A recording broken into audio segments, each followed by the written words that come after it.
Pourquoi tu veux changer de travail? Parce que Christ veut que tu changes? Ou parce que tu penses qu'il faut que tu vives comme tes amis? Jésus te voit là, tu restes là. Les gens te disent, mais pourquoi toi tu es toujours là? Monsieur Léonel, avec toutes les grâces que tu as, tu peux aussi faire comme les autres. Qu'est-ce que Jésus a dit? Je reste là. Je n'agis pas parce que je suis intelligent. J'agis parce que Jésus me conduit. J'ai besoin d'un amen. Arrête de te précipiter, ça ne sert à rien. Dieu n'est pas un Dieu qui agit comme vous l'entendez dans les réseaux sociaux. Dieu, il est le Dieu qui agit selon sa parole. J'ai besoin des amens. J'ai besoin des amens. J'ai besoin d'un autre amen. Dieu n'est pas le Dieu de Facebook, il est le Dieu de sa parole. Dieu agira parce que tu t'es d'abord assis. Face à toutes ces situations, tu dois apprendre à t'asseoir. Des fois, Dieu, il y a des choses qui t'arrivent, ça te rend malade, tu as envie de réagir, tu as envie de faire quelque chose. Mais Jésus te dit, là, moi, je ne suis pas d'accord avec toi. Moi, je veux que tu te taises. Toi, tu veux parler parce que tu vois les Égyptiens. Mais Jésus dit, garde silence, je combattrai. Shalom bien-aimé dans le Seigneur Jésus-Christ. Aujourd'hui la servante de Dieu Joël Gloria Cabassel, pasteur principal de l'église Assemblée évangélique Nouvelle Alliance de Kinshasa, parle de psaume de protection, de confiance et d'espoir. Le psaume 91 est un passage biblique qui célèbre la protection de Dieu. Il décrit la sécurité que l'on peut trouver en se réfugiant en Dieu, et il promet la délivrance des dangers et des maux. Il est souvent considéré comme un psaume de confiance et d'espoir, rappelant aux croyants qu'ils ne sont jamais seuls et que Dieu est toujours avec eux. Arrête de t'agiter, Dieu est plus grand que tes problèmes. Celui qui demeure sous l'abri du Très-Haut repose à l'ombre du Tout-Puissant. Je dis à l'Éternel, mon refuge et ma forteresse, mon Dieu en qui je me confie. Car c'est lui qui te délivre du filet de l'oiseleur, de la peste et de ses ravages. Il te couvrira de ses plumes, et tu trouveras un refuge sous ses ailes, sa fidélité est un bouclier et une cuirasse. Tu ne craindras ni les terreurs de la nuit, ni la flèche qui vole de jour, ni la peste qui marche dans les ténèbres, ni la contagion qui frappe en plein midi. Que 1000 tombent à ton côté, et 10 000 à ta droite, tu ne seras pas atteint, de tes yeux seulement tu regarderas, et tu verras la rétribution des méchants. Car tu es mon refuge, ô Éternel. Tu fais du Très-Haut ta retraite. Abonnez-vous, aimez et partagez afin d'apporter l'évangile de Jésus-Christ aux nations car il y aura plus de joie dans le ciel pour un seul pécheur qui se repent. Que la bénédiction de Dieu soit votre partage dans le nom puissant de Jésus-Christ. Amen. Nous sommes dans Psaume 91, Psaume 91. Nous sommes dans le Psaume 91 et nous allons lire du premier au dernier, donc jusqu'au 16. Nous lisons la parole au nom de Jésus. Tous ensemble. 1, 2, 3. Celui qui demeure sous l'abri du Très-Haut repose à l'ombre du Tout-Puissant. Je dis à l'Éternel, mon refuge et ma forteresse, mon Dieu en qui je me confie. Car c'est lui qui te délivre du filet de l'oiseleur, de la peste et de ses ravages. Il te couvrira de ses plumes et tu trouveras un refuge sous ses ailes. Sa fidélité est un bouclier et une cuirasse. Tu ne craindras ni les terreurs, les flèches qui volent le jour, ni la peste qui marche dans les ténèbres, ni la contagion qui frappe en plein midi. Que 1000 tombent à ton côté et 10 000 à ta droite, tu ne seras pas atteint. De tes yeux seulement tu regarderas et tu verras la rétribution des méchants. Car tu es mon refuge, ô Éternel. Tu fais du Très-Haut ta retraite. Aucun malheur ne t'arrivera, aucun fléau n'approchera ta tente, car il ordonnera à ses anges de te garder dans toutes tes voies. Ils te porteront sur les mains, de peur que ton pied ne heurte contre une pierre. Tu marcheras sur le lion et sur l'aspic, tu fouleras le lionceau et le dragon. Puisqu'il m'aime, je le délivrerai, je le protégerai. Puisqu'il connaît mon nom, il m'invoquera et je lui répondrai. Je serai avec lui dans la détresse. Je le délivrerai, de le glorifierai. Je le rassasierai de longs jours et je le ferai de salut. Amen. Tout dépend de toi. C'est ça le sous-thème. Tout dépend de toi. Le premier verset du livre, vous avez vos Bibles, vous pourrez m'aider. Le premier verset du livre dit, celui qui, lisez le verset, celui qui demeure sous l'abri du Très-Haut repose à l'ombre du Tout-Puissant. M'a délivré. Je souhaite que ça puisse te délivrer aussi. Cette parole m'a délivré, cette parole m'a rafraîchi. Et cette parole, évidemment, comme toute parole de Dieu véritable, elle m'a montré, elle m'a révélé mon obscurité. Je prie que cette parole te révèle aussi tes obscurités. Et que la lumière du Christ puisse dissiper les obscurités. Celui qui s'aime et qui aime sa vie, évidemment qui aime aussi son ciel, à chaque fois qu'on prêche ou à chaque fois qu'il lit la Bible, il essaye de trouver où sont les obscurités de sa vie qui doivent être dissipées. Que cela soit pour toi. Le premier verset dit, celui qui demeure sous l'abri du Très-Haut. Très-Haut, El Shaddai, El Elyon, plutôt. Très-Haut, c'est El Elyon. En hébreu, El Elyon. Retenez ça et écrivez. Celui qui demeure sous l'abri de El Elyon repose à l'ombre de El Shaddai. El Shaddai, c'est le Tout-Puissant. Celui qui demeure à l'abri de El Elyon repose à l'ombre de El Shaddai. Demeurer ici, le mot originel qui a été utilisé, puisque c'est dans les psaumes écrits en hébreu, le mot originel qui a été utilisé est s'asseoir. S'asseoir. On dit en français demeurer. Dans d'autres versions, on dit celui qui se met. C'est assez léger, je pense. Mais le mot originel hébreu veut dire s'asseoir. Que quelqu'un me dise s'asseoir. S'asseoir. S'asseoir est une décision. Vous êtes assis parce que vous avez décidé de vous asseoir. Vous avez décidé que ce matin, vous allez venir à un culte et vous allez à un moment donné vous asseoir pour écouter la parole. S'asseoir est une décision, que quelqu'un retienne cela. Cette décision vous revient. S'asseoir, je disais, est une décision.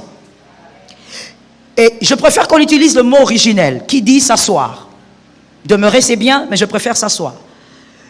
S'asseoir est une décision. Et on dit celui qui va s'asseoir sous l'abri de El Shaddai. De El Elyon ou El Shaddai? El Elyon. Vous me suivez très bien, c'est bien. Celui qui va s'asseoir sous l'abri de El Elyon, c'est celui-là qui va reposer à l'ombre de El Shaddai. S'asseoir est une décision. S'asseoir à l'ombre de El Elyon est une décision. Je te dis, cette parole m'a personnellement délivré, que ça te délivre aussi. Il est très difficile pour nous, enfants de Dieu, d'apprendre à s'asseoir.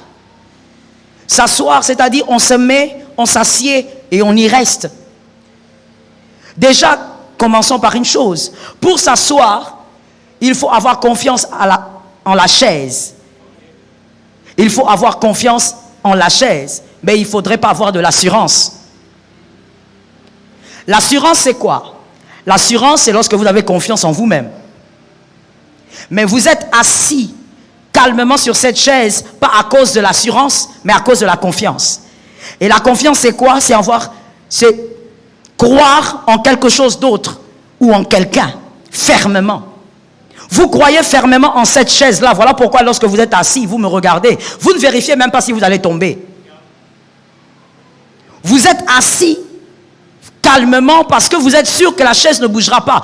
Au fait, vous avez de l'assurance ou vous avez de la confiance? Si je peux avoir des gens qui répondent rapidement selon l'enseignement que tu captes. Vous avez de la confiance ou vous avez l'assurance? La confiance en quoi? En la chaise. Pendant ce temps où vous et moi nous sommes assis, nous ne pensons pas à nous, nous pensons à la chaise. Nous savons que la chaise est solide, voilà pourquoi nous sommes assis.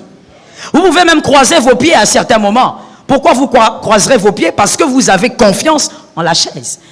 Entre autres, on ne peut pas donc s'asseoir à l'ombre de El Elyon si on n'a pas confiance en lui. Il faut avoir confiance en lui pour s'asseoir. Parce que s'asseoir demande aussi une certaine foi en celui qui est là. C'est-à-dire El Elyon. S'asseoir à l'ombre de El Elyon. Se mettre sous l'abri de El Elyon, c'est-à-dire s'asseoir sous l'abri de Christ. Que quelqu'un dise à son frère, écoute. S'asseoir sous l'abri du Christ. Décider de s'asseoir. Si tu n'es pas assis sous l'abri du Christ, tu ne peux pas aller vers la suite du verset. Arrête-toi là. Il n'y a pas de communion avec Dieu sans le Christ. Tout passe par le Christ. Tu ne peux pas aller au-delà de ce verset-ci si tu ne commences pas par t'asseoir sous l'abri du Christ. Avant de parler du repos, parle d'abord de s'asseoir. Parce que votre verset dit, celui qui demeure sous l'abri fera quoi? Ne parle pas du repos avant de parler de s'asseoir. Parle d'abord du fait que tu dois t'asseoir avant de parler du repos. Enfants de Dieu, surtout de ce temps de la fin, nous aimons parler du repos avant de s'asseoir. Il n'y a pas de repos avant de s'asseoir. On aime parler de bénédiction, recevez en désordre, alors que les gens sont debout. Même Jésus, pour multiplier le pain, a dit aux disciples, faites-les asseoir. Il n'y a pas de pain si on ne se met pas. Dis à ton voisin, il n'y a pas de pain sans s'asseoir. Dis à d'autres voisins, il n'y a pas de pain si tu ne te mets pas. Je crois que nous les prédicateurs, on a oublié de vous dire qu'avant d'aller en Europe et tout ce que vous voulez là, et que vous considérez que c'est une bénédiction, ça ne vient que quand vous vous asseyez. Je viens de dire à l'un de mes fils qui a voyagé et qui est content, tout content aujourd'hui, je lui disais, avant que l'Éternel te bénisse, si vraiment c'est le Dieu que nous servons et que tu es dans notre alliance, tu dois d'abord t'asseoir. Arrête de te précipiter, ça ne sert à rien.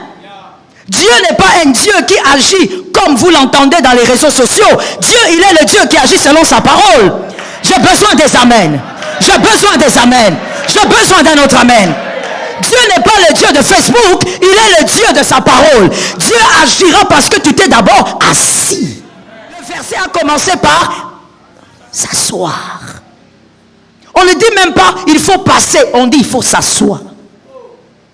Mettez-vous à l'ombre du Christ. C'est-à-dire quoi? Agissez, réagissez comme Christ le veut. Et quand Christ le veut, n'agissez pas parce que vous êtes convaincu que c'est le moment d'agir ou même de réagir. Réagissez et agissez comme Christ et quand Christ le veut. Généralement, il y a des situations dans la vie. Je t'ai dit que moi-même, cette parole m'a beaucoup guéri. Il y a des situations dans la vie, quand ça nous arrive, on a vraiment envie de nous lever. C'est-à-dire, on veut agir comme on le veut. La situation me dérange, la situation m'embête. Je dois réagir. On doit savoir que moi aussi, on ne doit pas marcher sur moi. Je dois réagir pour qu'on sache que moi aussi, j'ai une bouche pour parler. Mais non, tu es en train de te lever alors que tu n'auras pas le repos si tu te lèves. Face à toutes ces situations, tu dois apprendre à t'asseoir. Des fois, Dieu, il y a des choses qui t'arrivent, ça te rend malade, tu as envie de réagir, tu as envie de faire quelque chose. Mais Jésus te dit, là, moi, je ne suis pas d'accord avec toi. Moi, je veux que tu te taises. Toi, tu veux parler parce que tu vois les Égyptiens. Mais Jésus dit, garde silence. Mon frère, ce n'est pas facile de garder silence. C'est facile de lire la deuxième partie. Il combattra pour moi. Mais avant qu'il ne combatte, tu dois d'abord garde silence. On aime la deuxième partie. Mais est-ce qu'on a lu la première? Il ne combat pas pour les bavards. Je répète. Il ne combat pas pour les bavards. Il combat pour ceux qui savent garder silence. Et très souvent, surtout dans le mariage, c'est difficile de garder silence. Il y a quelque chose qui arrive, tu as envie de dire, non, c'est moi qui ai raison. Mais à un moment donné, tu sens le Saint-Esprit te dire, assieds-toi. Assieds-toi. Ce n'est pas ma volonté que tu parles. Tu es peut-être le chef de famille, tu as raison, mais ma volonté est que tu te taises d'abord. Tais-toi d'abord. Et tu gardes silence. Tu agis et tu réagis comme Christ le veut et quand Christ le veut. S'asseoir. C'est attaché à nos attitudes, c'est attaché à nos réactions. Je prie pas parce que je désire prier. C'est bien de prier quand vous désirez. Mais je le fais parce que Christ me voit en ce moment-là en train de prier. Il y a des situations dans la vie, quand ça vous arrive, vous dites, Seigneur, regarde comment je suis la risée de tout le monde. Je dois finalement expliquer à ces gens-ci que moi je ne suis pas n'importe qui, que être chrétien n'est pas être muet. Mon frère, être chrétien c'est agir comme Christ. C'est apprendre à s'asseoir quand la chair te dit parle. C'est apprendre à se taire quand la chair te dit pourquoi on doit jouer avec toi. Toi aussi réagis. C'est apprendre aussi à rester à un endroit alors que tout le monde est en train d'aller vers Sodome et Gomorrhe. Toi tu restes là. Jésus te voit là, tu restes là. Les gens te disent mais pourquoi toi tu es toujours là? Monsieur Léonel, avec toutes les grâces que tu as, tu peux aussi faire comme les autres. Qu'est-ce que Jésus a dit? Je reste là. Je n'agis pas parce que je suis intelligent. J'agis parce que Jésus me conduit. J'ai besoin d'un amen. Je ne fais pas les choses seulement par mon intelligence. Je fais d'abord les choses parce que Christ me donne l'ordre. Au fait, avec Christ, selon ce verset, nous ne sommes pas des acteurs. Non. Nous ne sommes pas des acteurs. Nous ne décidons pas quand est-ce que nous devons agir et quand est-ce que nous devons parler. Nous recevons les ordres de Christ parce que nous devons demeurer, parce que nous devons nous asseoir.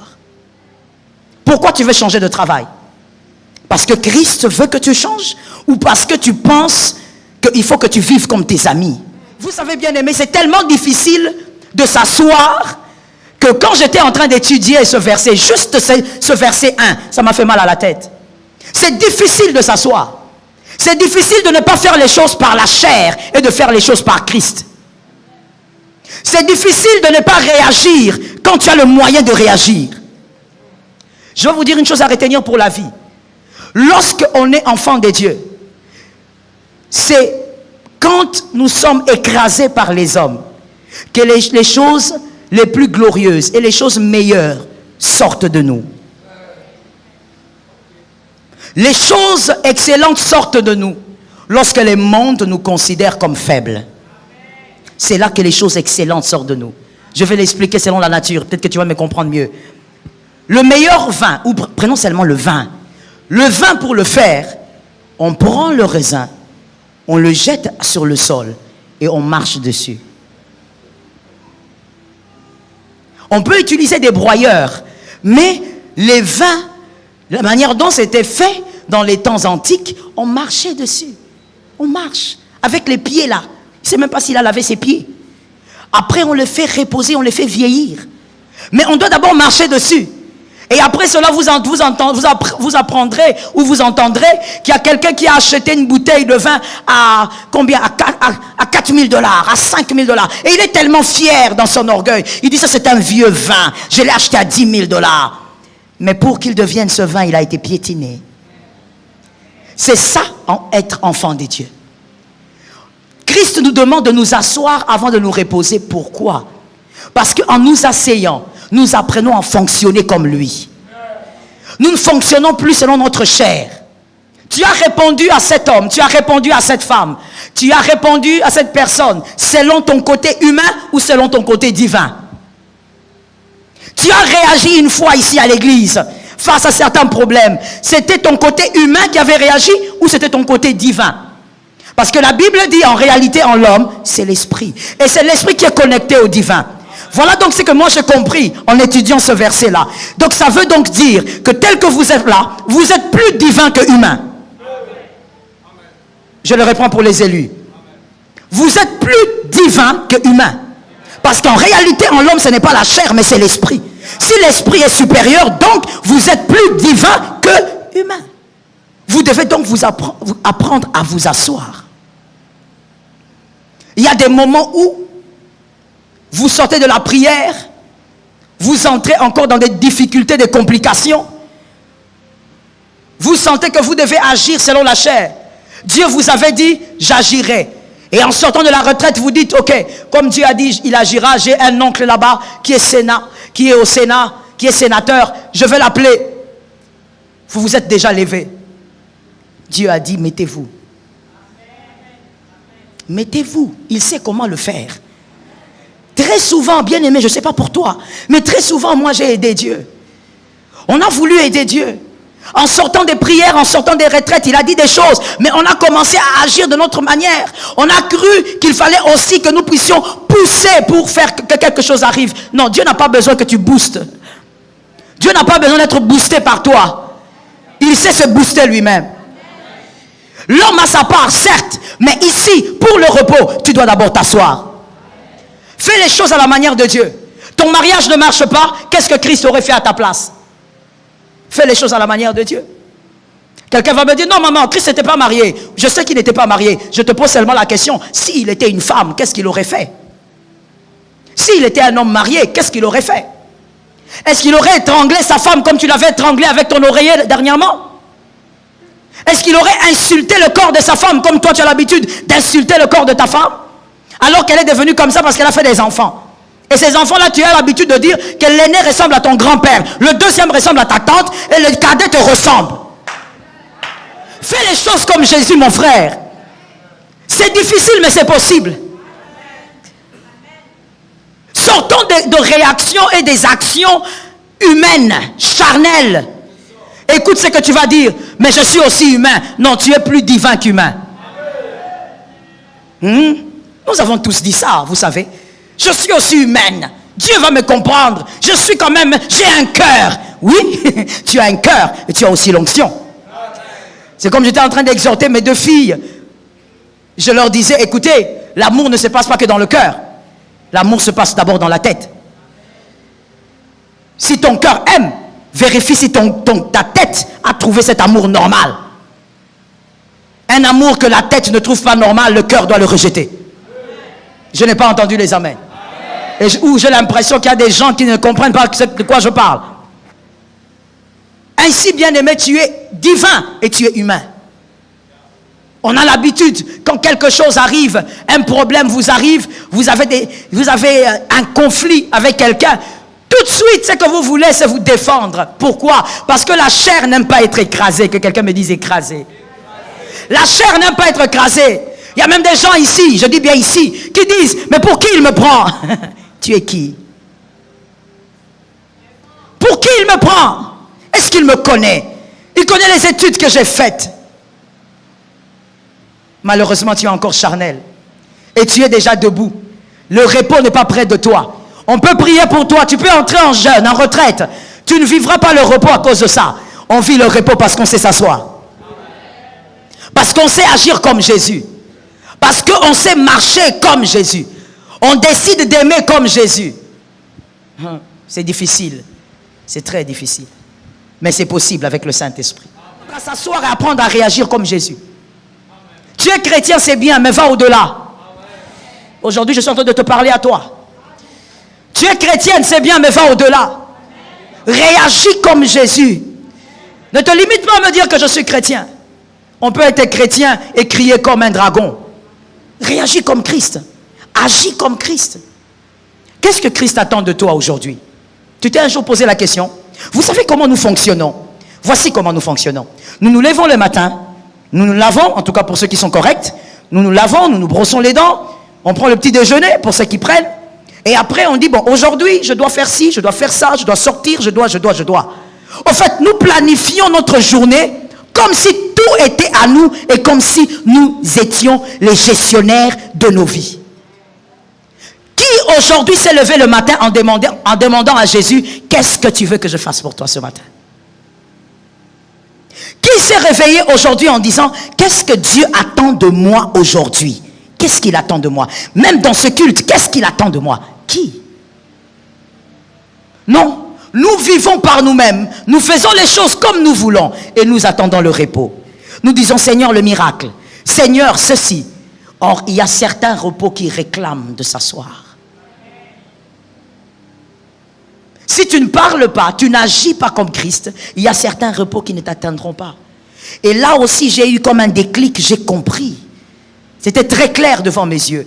J'ai compris pourquoi certains miracles n'arriveront pas. Je ne veux pas être fataliste, mais il y a certains miracles qui n'arrivent pas à certaines personnes parce que ces personnes sont toujours debout. Toujours. Toujours. J'ai beau prier pour vous, ça ne vous arrivera pas. Certains miracles, tu vas seulement le lire dans les livres d'Osborne, ça ne t'arrivera jamais. Parce que toi, tu es toujours debout. Tu fais les choses comme tu veux. Tu réponds aux gens comme tu veux. Tu décides de ce que tu veux de ta journée. Tu décides de ce que... Oh my God. On décide même de ce qu'on doit donner à Dieu et ce qu'on ne doit pas donner. Non, Seigneur, aujourd'hui, je veux prier pendant 30 minutes et ça suffit. Je suis fatigué, je dois dormir. Et puis, Seigneur, tu sais, de toutes les manières, j'étais dans les embouteillages. On décide même du temps de prière qu'on doit donner à Dieu. Nous décidons sur tout. Dieu n'a pas de part dans votre vie, au fait. Vous pensez qu'il est quelque part, mais il est nulle part. Et vous êtes debout. Jésus est debout, vous aussi vous êtes debout. Quand Jésus essaye de te chuchoter un peu ce qu'il veut que tu fasses. Non, non, non, non. Ces derniers temps, moi, je n'ai pas de temps pour ça. Moi, ces derniers temps ici, je dois me concentrer d'abord. Il y a un dossier là-bas. Tu es toujours debout. Et à un moment donné, tu viens, tu dis, je reçois les miracles. Je reçois. Qu'est-ce que tu es en train de recevoir? Tu ne reçois rien du tout. C'est une perte de temps énorme. À ta place, je dirais même rien du tout. Parce que tu perds ton temps même en déclarant que tu reçois. Tu ne reçois pas.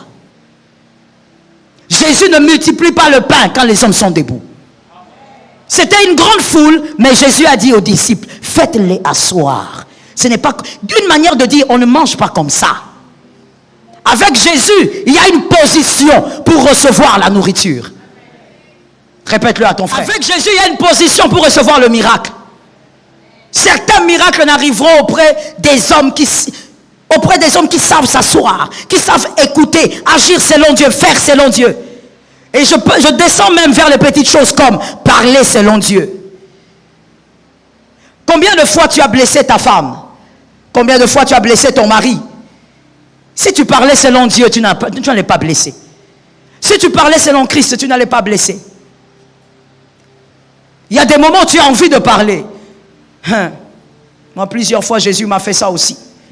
J'ai envie de parler, Jésus me dit, tais-toi. Et quand il dit tais-toi, tu as envie de dire, ça. Tu as envie de sortir même une phrase. Tu. Là, pourquoi tu dis tu? C'est pour dire tu ne. Ah, il n'y a personne qui est marié ici alors. C'est pour dire tu ne comprends pas. Tu dis tu, Jésus dit tais-toi. Ne tais-toi. Et finalement, tu te tais. Tu te tais, mais tu rougis. Tu gonfles. Et après ça, tu dis, Seigneur, pourquoi tu m'as fait taire là? J'avais raison. Et après, Jésus t'apprend que être grand, c'est se taire quand on a raison.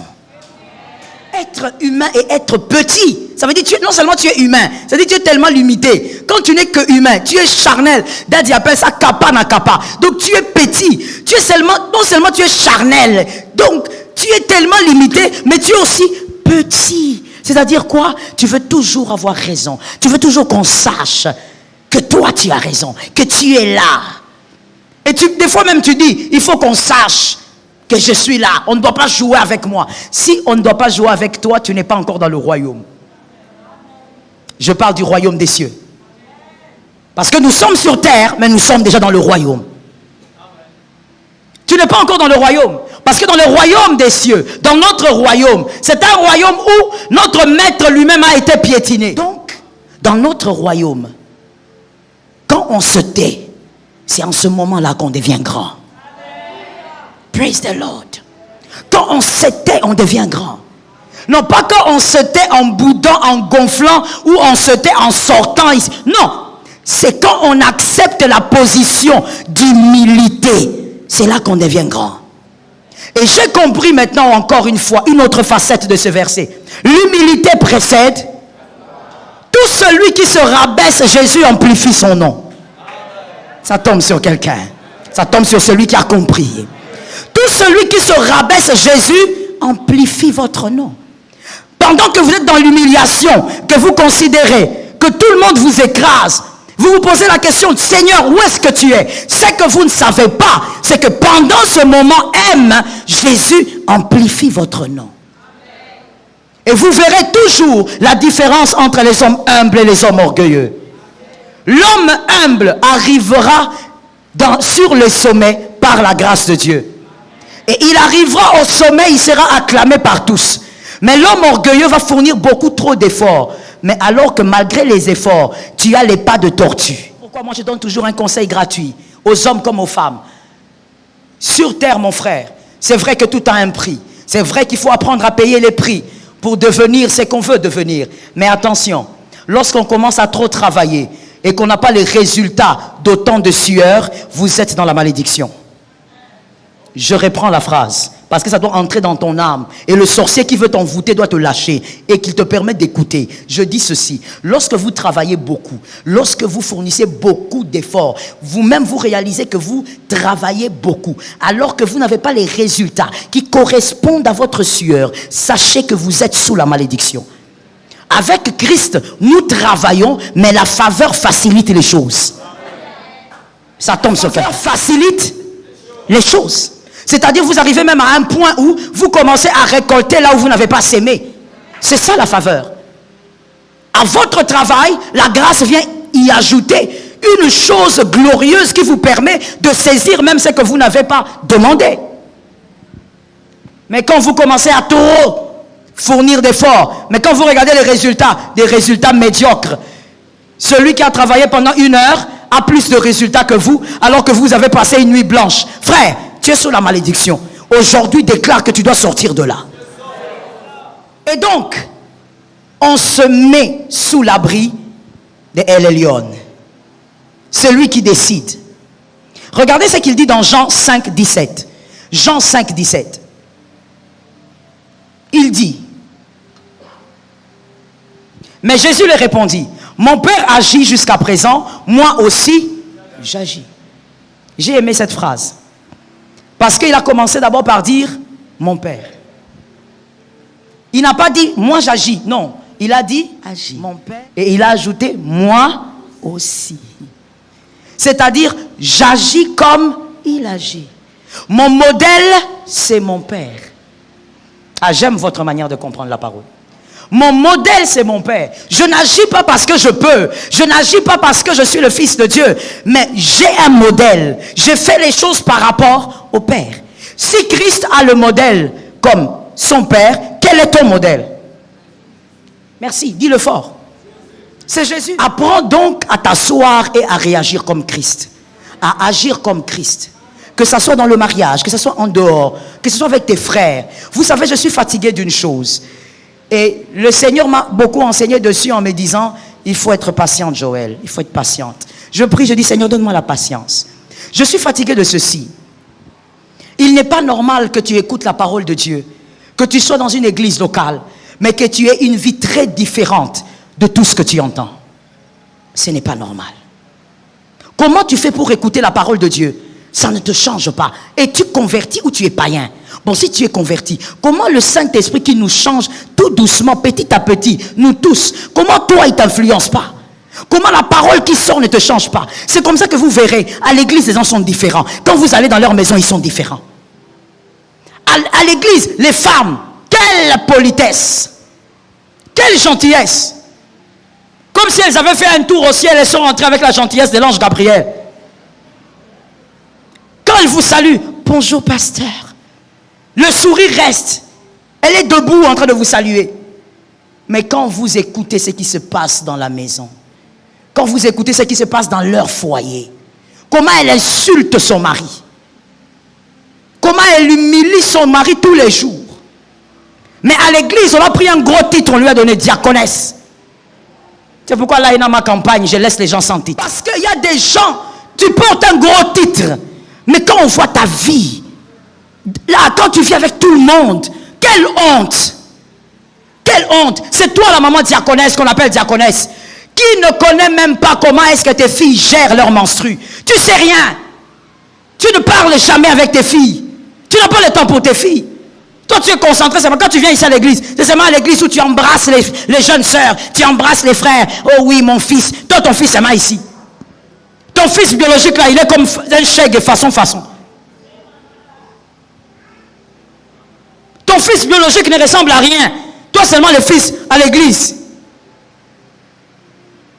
Nous ne voulons pas nous asseoir, mais nous voulons rester debout. Nous voulons que Dieu nous bénisse debout. Nous voulons faire les choses par nous-mêmes. Christ, il est aussi la pierre qu'ont rejeté les bâtisseurs. Il est normal que toi, enfant de Dieu, à un moment donné de la vie, que les hommes te rejettent, que les hommes ne te considèrent pas, que les hommes te manquent du respect, que tu vives des situations où tu te sens diminué. Reste assis. Généralement, quand on se sent diminué, on veut se lever. Ah, je dois réagir. Ah, je dois prouver. Reste assis. Agis comme Christ le voudrait. Reste assis. Est-ce que quelqu'un m'entend? Mon mari m'a trompé. Mon mari a fait du mal. Mon mari a blessé. Oui, tu peux te lever. Tu peux te lever et quitter ce foyer. La Bible ne va pas te condamner. Tu peux te lever et partir avec tes enfants. Oui, c'est une option. Mais qu'est-ce que Christ pense? Je crois qu'il y a plus de grandeur en restant assis. Des fois, il faut dire, Seigneur, j'ai tellement mal, je ne sais pas ce qui va se passer, mais je préfère réagir comme toi tu le veux. Ça va prendre du temps, ça va te faire mal, mais le Seigneur aura toujours raison. Est-ce que quelqu'un m'entend? Je parle même aux hommes, parce que généralement, on parle toujours aux femmes, en parlant de l'infidélité de l'homme. Mais je parle même aux hommes. Vous êtes enfants de Dieu. Je vous ai dit, rester assis n'est pas facile, mais c'est possible. Avec le Saint-Esprit. Vous apprenez que votre femme vous a trompé. Qu'est-ce que vous faites? Vous pouvez vous lever. Vous pouvez décider de vous séparer de votre femme. La Bible ne va pas vous condamner. Mais vous pouvez aussi décider de rester assis. De pardonner et de voir comment avancer. Oui, c'est aussi possible. C'est aussi possible. De faire les choses à la manière de Dieu et non à la manière des hommes. Est-ce que quelqu'un m'entend? Je crois que Christ amplifie le nom d'un homme lorsque l'homme reste humble. Est-ce que quelqu'un entend? Généralement, la chair nous dit toujours, pourquoi tu veux t'effacer? Pourquoi tu veux te cacher? Pourquoi tu veux te couvrir? Montre aussi à ces hommes que tu sais parler. Montre aussi à ces hommes que tu peux. Montre aussi. La chair aime te dire, montre aussi. Mais Christ souvent te dira, reste assis. Reste assis et tais-toi. Reste assis et observe. Je te l'ai dit, la victoire ne vient pas pour les bavards. La victoire vient pour les hommes qui savent se taire. C'est difficile, vous savez. Ce verset-là dit quoi encore? Que dit le verset? Où Christ parle, Dieu parle du silence. Il dit quoi? Gardez silence, qu'est-ce qui va arriver? Ok. Vous savez que lorsqu'il demande de garder silence, et il parle du combat, c'est-à-dire que le combat est devant vous. Le combat est devant vous. Vous subissez la pression du combat.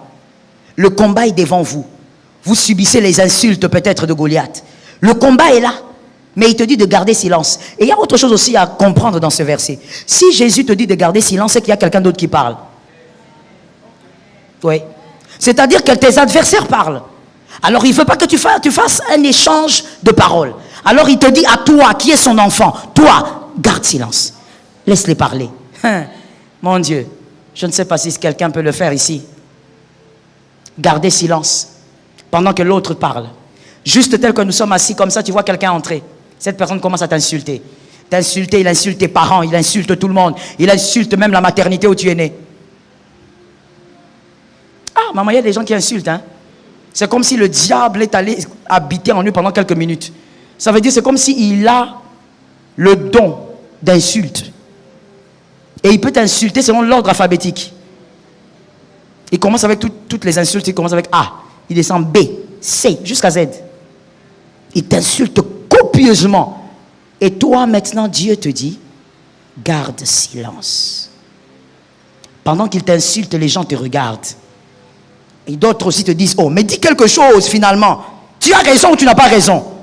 Dieu te dit, garde silence. Difficile, mais possible. Ce qui est sûr, c'est qu'en sortant d'une situation pareille, seul Dieu sait quel type de nom tu auras demain. Shalom bien-aimés dans le Seigneur Jésus-Christ. J'espère que vous avez aimé cette vidéo. Abonnez-vous et partagez pour porter l'évangile de Jésus-Christ aux nations, car il y aura plus de joie dans le ciel pour un seul pécheur qui se repent. Merci de faire partie de notre famille Wonderful Jésus-Christ.